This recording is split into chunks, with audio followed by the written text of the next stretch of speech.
Hello, and welcome to Unexpected History. It's like regular history, just unexpected. Today, we're taking a look at werewolves during World War II. No, your ears did not deceive you. Werewolves. But first, please take a minute to subscribe to the channel, and if you like the video, give us a thumbs up. It really helps the channel out. The title of this video really isn't clickbait, although the thumbnail admittedly is. I know what you're thinking. Right now, you're thinking werewolves aren't real, so how could they have been in World War II? There was nothing supernatural about these werewolves. The Werewolves of Germany is actually a reference to a resistance group the Nazis attempted to set up in 1944, behind the lines, much like the French resistance. As the Allies rolled through Europe, hard-fought battle after hard-fought battle, German civilians were encouraged to harass enemy units, even as the German army was being pushed back, day by day, mile by mile. No one knows how, or by whom, the name werewolf was chosen. It may have been an allusion to a Hermann Löns novel, Der Werwolf, in which a peasant, whose family was killed by marauding soldiers during the 30 Years' War, forms a militia with his neighbors to pursue the enemy, brutally killing any they came across. But there is an obvious parallel to the novel, in that civilians were used to put up a so-called fighting defense against an invading enemy. However, the name was chosen, and by whom? The fact remains that in the latter half of 1944, when it became painfully obvious that Germany would lose the war, Operation Werewolf was initiated by Heinrich Himmler, who ordered Hans Adolf Prutzmann to put together an elite unit of volunteers that would secretly operate behind enemy lines. The idea was originally conceived to be legitimate uniformed military, or paramilitary units, that were trained in clandestine operations, much like the commandos of the Allies' special forces. As such, it was never the intention of the units to fight in civilian clothes, or outside the control of the German High Command. In fact, it was expected that, if caught, they would be treated as regular prisoners of war. Even just a short time after the invasion of Normandy, rumors surfaced of a secret Nazi guerrilla organization that would seek to prolong the war indefinitely. The rumors seemingly sprang from a 1944 quote by propaganda minister Joseph Goebbels, in which he stated, "The enemy invading German territory will be taken in the rear by the fanatical population, which will ceaselessly worry him, tie down strong forces and allow him no rest or exploitation of any possible gains." End quote. Towards the end of March 1945, Goebbels gave what has since become known as the werewolf speech, in which he urged all Germans to fight to the death. At the start of April 1945, Radio Werewolf began broadcasting near Berlin, which had minimal, if any, connection to the werewolf organization, although that was unclear to the Allies at the time. Still, even though the insurgency never fully materialized, the Allies braced themselves for the worst. Hans Adolf Prutzmann was initially permitted to pull as many as 5,000 battle-tested and staunchly Nazi troops from whatever military units he saw fit. But as it turned out, the SS and Hitler Youth provided most of the recruits, mostly because frontline commanders were loath to part with their best men. With the war so clearly going poorly for the Germans at this point, who could blame them? Hohlkrath Castle was the primary training facility for Operation Werewolf, although there were other training centers scattered throughout Germany.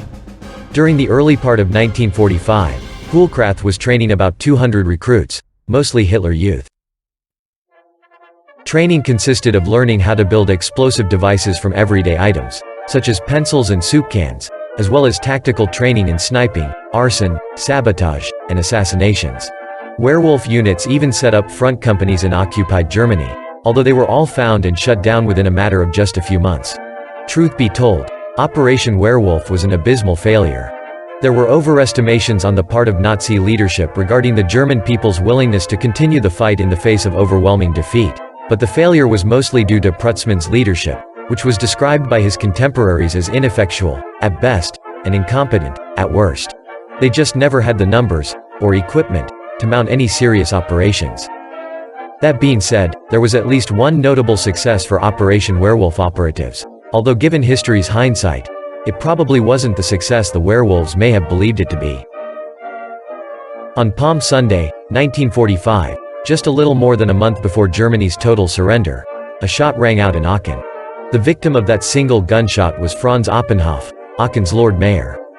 Around 10 p.m., two werewolves had shown up at his door, disguised as German Luftwaffe pilots. They demanded identity papers, and enough provisions to enable them to get back to the German lines.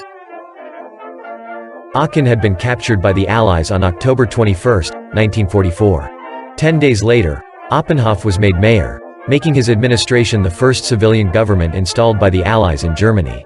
Unfortunately, that made him a traitor in the eyes of the German high command. Himmler and Goebbels both vowed the destruction of any and all those who collaborated with the enemy. To them, the new mayor of Aachen was just such a collaborator.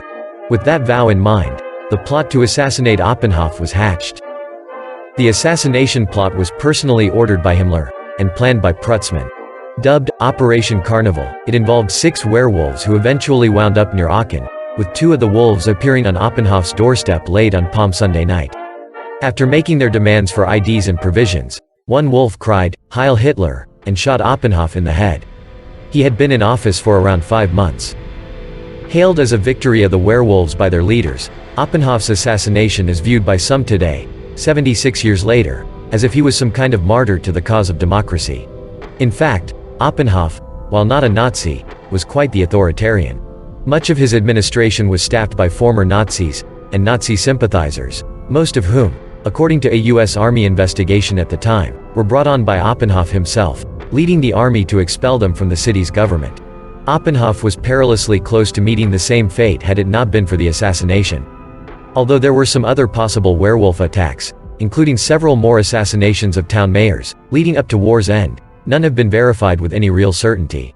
It's doubtful, given Germany's near-total lack of equipment by that point, that Operation Werewolf could have been, let alone actually were, anything more than the last, gasping breath of a miserable, evil, and dying regime.